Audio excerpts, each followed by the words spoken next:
My God, I hate trucks. Nais ng Administrasyong Duterte na maging golden age of infrastructure ang mga susunod na taon. Paglalaanan daw ng halos 9 trilyong piso ang Build program na magtatayo ng mga infrastruktura sa bansa. Malaking bahagi nito ang transportasyon. Napag-iiwanan na kasi ang Pilipinas pagdating sa maayos na public transport system. Wala pang 100 kilometrong pinagsama-sama ang train system sa buong bansa. Kailangan ding ayusin ang mga pantalan, paliparan at lagay ng trapiko. Mismong si Pangulong Duterte ang nagsabi kamakailan na ang hindi na lamang niya natutupad na pangako ay lutasin ang problema sa Edsa. Para bigyan tayo ng update sa mga malalaking proyekto na nakalinya sa gobyerno pagdating sa transportasyon, panauhin natin ngayon live si Transportation Secretary Art Tugade. Magandang umaga, Sec Tugade. Magandang umaga, Ma'am Cherry. It's my good fortune to be here with you today. So ito po, bago natin pag-usapan itong mga proyekto, no, para alam naman ng taong bayan na bakit sila natatraffic, bakit naantala, bakit may construction sa mga daan, no? Pag-usapan muna natin ngayon, sir, ang sinabi ng Pangulo na ang hindi na lang daw niya na gagawa sa mga pinangako niya ay yung traffic sa EDSA. Siyempre marami parang nag-iisip na may kaugnayan dito ang DOTR, although a lot of it is MMDA. Una ho sa lahat, tama ho ang sinabi ng ating mahal na Pangulo na lahat ng kanyang napangako ay na-address maliban po sa tinatawag na traffic sa EDSA. Ilagay ho natin sa tamang perspektiba o pananaw yung kalagayan ng traffic at traffic sa EDSA. Una ho, ang traffic ho ay isang bagay na naging problema ng maraming taon. Dahilan sa ito'y bunga ng maraming taon na pabaya at hindi paggawa. Ito ho ay hindi masusolusyonan ng isang gabi, ng isang taon o 2 taon. Ito ho'y hindi masusolusyonan ng isang pamaraan o panuntunan. Ito ho'y nangangailangan ng tinatawag na aking sinasabi noon at uulitin ko, basket of solutions. Na kung saan, doon sa basket of solutions na yan, ay napapaloob yung solusyong infrastruktura, yung solusyon pamaraan at panuntunan, yung solusyon na kung saan isynchronize mo yung mga traffic rules at mga traffic lights, yung solusyon na kung saan ipapaloob yung disiplina ng mga mananakay at mga pedestrian. Ito ho ay nangangailangan ng tinatawag natin na basket of solution. Ilagay ho natin sa tamang perspektiba. Nung kami ho ay bago at natasan akong bigyan tuon at pansin yung tinatawag na trapiko, ito ho yung sitwasyon na kung saan wala pa hong tao sa MMDA, wala pa ho yung chairman at wala yung general manager. Kaya nga ba't sabi nila, kung ikaw ay nasa transportasyon, silipin mo nga yung pangangailangan. Doon ho pinanganak yung tinatawag na emergency powers. Na kung saan, iniatang namin, ang sabi ko, ang pangangailangan ng emergency power. Bakit kailangan ng emergency power? Kasi ho, nakita ko na yung problema sa panuntunan at pamaraan sa trapiko ay marami hong involved. Nandiyan yung local government, nandiyan yung MMDA, nandiyan yung DOTR, nandiyan yung highway patrol, nandiyan na lahat. Kailangan isynchronize ito, isang kumpas, isang pamaraan. Are you still going to push for emergency powers? Ano na po ba ang update dito? Nasaan na ba? Wala hong nagbago. Kailangan pa rin yung emergency power na yan. At kung yung mga mag-aaproba naman ayaw makinig o ayaw bigyan ng pansin at tuon yung pangangailangan na yan, saan ho tayo lulugar? So, kailangan ho ba yung emergency power? Oho, kailangan ho yan. Nakabinbin pa rin siya sa Kongreso. Ang sinasabi ninyo, kailangan ng emergency power dahil may iba-ibang kumukumpas sa traffic and decentralized. Local government units have their own traffic rules. Tama ho yan. So, ang sinasabi ninyo, total may tatlong taon pa ang Administrasyong Duterte. Pwede pa, ang hinihingi nyo lang 2 years of emergency powers? Kailangan ho yan. Yan lang ho ba yung solusyon? Hindi ho. Kaya nga sabi rin ng ating Pangulo, tama rin yan. Kung ayaw nyong ibigay, gagawin namin yan, addressin namin yung problema na yan sa aming kakayanan, yung binibigay ng estado at sitwasyon. Kung ayaw ibigay, we will not go in desperation and raise our hands and say, no, we cannot solve it. Sa pamaraan na kaya at ugma, baski wala yung emergency power, gagawin ho namin yung nararapat at mauukol. Which is infrastructure. Which is infrastructure, which is enforcement, which is discipline. Okay, let's go to MRT3 rehab, no? Ang dapat daw na schedule para ang Sumitomo ay mag-rehab na nitong MRT kasama na yung mga elevator, mga dagdag ng train, February. Totoo po ba na naantala ito sa Mayo at anong rason? Naantala ho hindi yung proyekto. Naantala yung pagbayad sa Sumitomo. Malala mo, ma'am, merong budget na nakabin ngayon. So, kailangan ho namin yung pamaraan na yan nang sa gayon makapagbayad kami. Ngunit, bagamat na-delay yung pagbayad sa pangyayaring hindi namin ginawa, bagamat na-delay ho yan, maganda ho yung samahan namin sa Sumitomo. Na kung saan, bagamat wala pa yung bayad, nagtutulungan kami na magawa na yung dapat magawa. So, Sec Art, this is already an example of the effects of the delay of the passing of the budget. Hindi natin nalabas yung budget para bayaran ng Sumitomo. Ayan ho yung epekto. Sumusuko ba ako sa epekto na yan? Hindi ho. Kaya nga nakipag-ugnayan kami at napakita naman ng Sumitomo, napakita ng JICA, yung tripartite agencies na kami magtutulungan.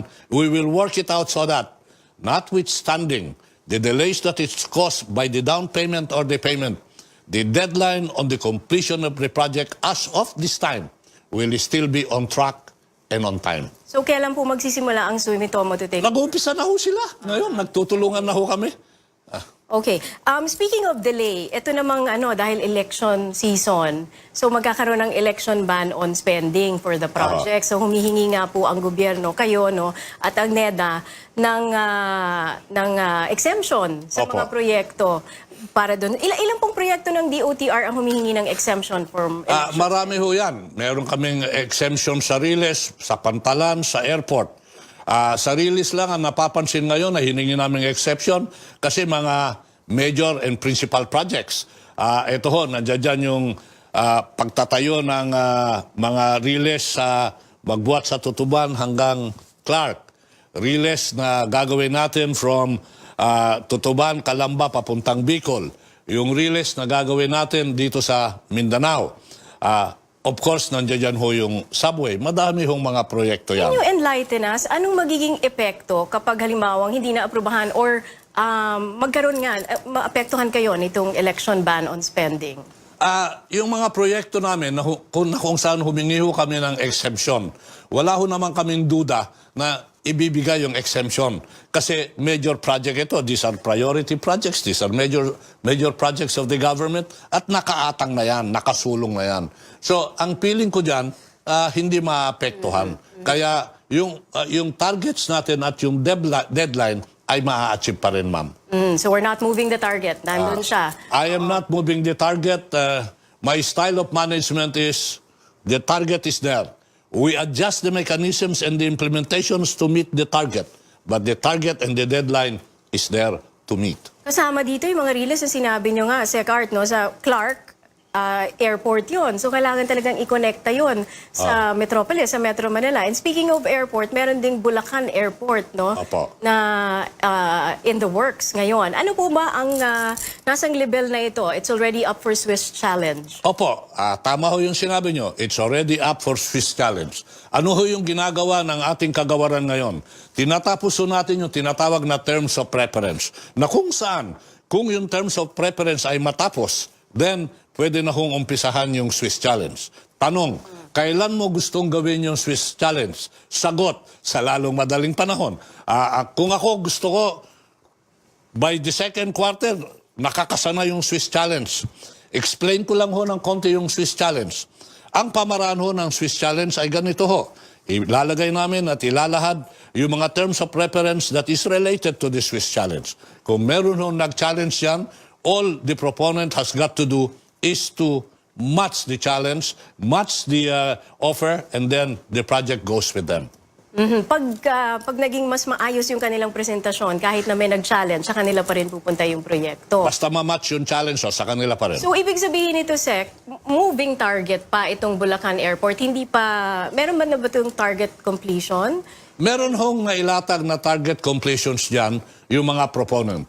At meron din hong sila sabi sa kanila, pag yung Swiss Challenge ay nagawa or yung proyekto ay naibigay sa kanila within the first 3 quarters of this year, baka makatapos sila ng isang runway. Ayun ho yung sinasabi nila. At 6 na runway ang plano dito. Ang plano ho nila ay mahigit 4 na runway.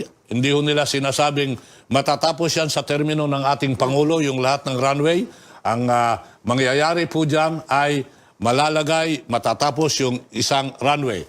Ang proyektong ito, ang capacity ng airport na to is 100 million. Okay? Habol ho nilang matapos in 2 to 4 years yung mga unang runways. At kailangan ito dahil nga ang ating NAIA is already bursting at it seems, ano? Pero meron Clark, merong Bulacan, meron pa po ba yung sa Sangli or wala? Meron pa hong nakabinbin na offer dyan sa Sangli na kung saan yung ating tinatawag na province of Cavite ay nag-atang ng proposal on a government-to-government basis. Meron din ho isang pribadong kumpanya na kung saan nag-offer ng request for an unsolicited proposal. Sa pamaraan sa implementing rules, kailangan bigyan ng prioridad yung government-to-government. Ngayon ho, tinitignan nila yung offer nila na kung saan yung pondo ay ilalagay sa lugar, yung datos at detalye ay ilalagay sa tama. Ito ho'y pag-uusapan sa NEDA at nandoon pa rin ho yun. Buhay na buhay pa rin ang potensyal at posibilidad sa Sangli. Okay, let's talk about the foreign assisted project. Meron pong hearing kahapon sa Senado at meron ding mga kumikwestiyon na bakit daw ang dami ng mga foreign workers dito sa ating bansa? Dapat daw ang trabaho nasa Pilipino. Kapag binigay ba daw natin ang proyekto sa China or we get a loan from China or we get it from Japan, do we have to get Chinese workers? Kasama daw po ba yun sa terms of reference when it comes to getting the loan from them? Sasabihin ko ho yung proyektong nakaatang sa akin. Wala hong kondisyon na ganyan na kung Japanese contracted project kailangan na magtrabaho hapon. Makakakita ho kayo ng mga hapon kasi mga kwan ho yun, mga tinatawag na consultant o mga engineer na tabas naman yung kanilang kakayanan dun sa proyekto. Kung sasabihin mo yung maglalatag ng riles, mga hapon, wala hong kontrata hong ganyan, Pilipino pa rin ho yun. Pero sila ho ay gagabayan ng technical skills na nakaatang naman at tugma naman sa mga project proponent engineers. What about the Chinese workers? Kasi iba po ang Japan and China. China has more workers at Japan napakamahal ng labor. What about the projects of the DOTR with Wala China? ho akong proyekto sa DOTR na kung saan nakapagkasundo kami na ang proyektong pundado ng China or proyekto na pundado ng isang Chinese corporation ang magtatrabaho ho doon ay mga Chino. Wala ho akong agreement or kasunduan na ganyan. Ano po ba sa DOTR ang kasunduan with China? What are the projects with China? Ang tinitingnan ho natin yung mga projects na yon doon sa Mindanao. Mindanao Rails. That will be Chinese funded. Okay? Yung tinatawag natin na Bicol from Calamba to Bicol. Okay? Sa Naga, lahat ho yan is Chinese funded. Yung tinatawag na Clark, papuntang Subic, yan po yan is Chinese funded. Doon sa mga nabanggit ko yan, meron ho bang kasunduan na yung mga magpapagawa o trabahadores na gagawa dito ay Chino? Wala po. Wala po. Okay, let's now take a breather. Thank you for giving us yung update dito sa mga programang ito. But 3 years into the Duterte administration, 3 years as Transport Secretary, ano po ba ang mga naging realisasyon nyo at ano ang mga gusto nyo pang, what would you like to achieve pagkatapos ng termino ni Pangulong Duterte? Kahit na 2 proyekto lang matapos, what is your goal? Marami ho. Alam mo, yung ano yung nagawa, tinatanong mo, Ma'am Cherry, ano yung nagawa? Let's go to the low-hanging fruit. Repasuhin ho natin nung nag-assume ang administrasyon Duterte.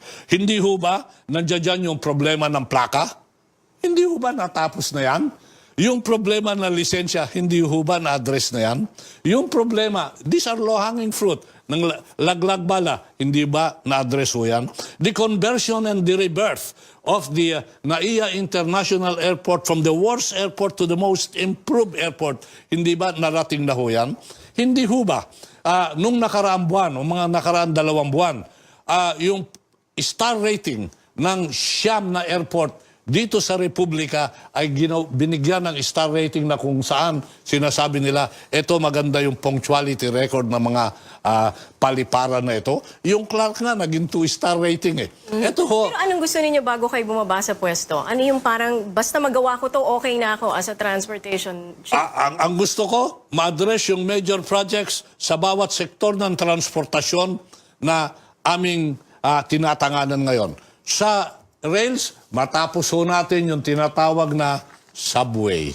Yung primary rails maumpisahan at matapos yung sa Clark, maumpisahan yung Bicol, matapos yung Mindanao Rails. Yan ho, gusto ko yan. Sa mga paliparan, sana ho yung night-rated na mga airport, commercially rated airport. Alam mo, ang airport ngayon, 44 yung commercial natin dyan eh. Nung dumating tayo, 10 o 11 yata yung night-rated. Sana gusto ko, ma'am, maging night-rated lahat yan. Pangatlo, natayo na ho natin yung mga tinatawag na mga paliparan sa Panglao. Naayos yung Cebu. Maayos yung Clark. Sana ho, matapos ko yung sa Bicol Airport. Sana ho, maumpisan at matapos yung airport sa Bukidnon. Eto ho, matatapos yan. Napakadami niyo palang goals. Nananaginip ba ako? Okay. Hindi ho. Sige po, marami pong salamat na ubusan na tayo ng oras. But thank you very much, Secretary Art Tugade, for guesting dito po sa CNN. Maraming salamat sa pagkakataon magpaliwanag ako ng mga proyekto sa ating mga kababayan. I said earlier, ma'am, I am blessed and I am fortunate. Meeting with you and chatting with you, I am blessed and very fortunate. Mabuhay ang CNN. Thank you very much, Sec Art.